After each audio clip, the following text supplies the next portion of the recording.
auspicieuse. Hein. M. Joseph Kabila, par le biais de son père, avait entrepris des relations avec les pays étrangers pour arriver à l'impérium.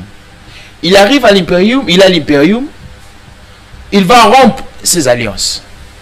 La quintessence de la deuxième guerre du Congo.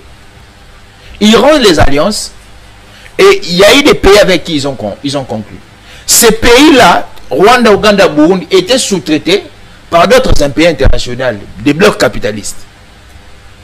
Et c'est dans cette dynamique que nous avons navigué depuis le 2 août 1998 jusqu'à nos jours. La multiplicité des groupes rebelles, cette multiplicité est soutenue tant par le Rwanda, par l'Ouganda, que par ses partenaires. C'est pourquoi je l'ai redit. M. Félix Tshisekedi, lorsqu'il est venu au pouvoir, diagnostiquant le mal, a reproduit le même schéma.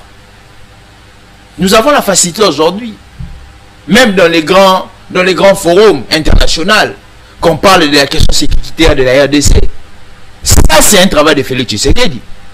Parce qu'en 1999, lorsqu'on signe l'accord de Lusaka, avec les pères de l'insécurité qu'on appelle Mzee Laurent Désiré Kabila, il était dans l'insécurité de pouvoir démontrer à l'Occident, ou de pouvoir faire avaler à l'Occident la thèse de l'agression rwandaise. Nous venons ici, avec du point de vue interne, on applique l'état de siège. L'état de siège qui n'est rien d'autre qu'une disposition qui est constitutionnelle.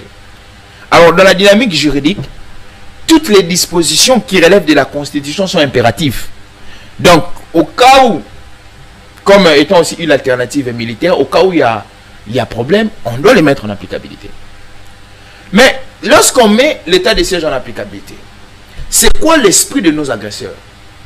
Ils comprennent que si l'état de siège prend forme et prend corps, les pillages illicites ou la zone où le climat d'insécurité ne va plus régner. C'est pourquoi vous avez vu, on a ressuscité les M23. On a attisé ces forces-là pour qu'il y ait insécurité. Les démarches du point de vue externe ont commencé lorsque le M23 a connu sa recrudescence plutôt. Nous avons vu plusieurs sommets, plusieurs gymnastiques diplomatiques. Si il y a eu un cessez-le-feu, c'est sur base des principes diplomatiques. La feuille de route de Luanda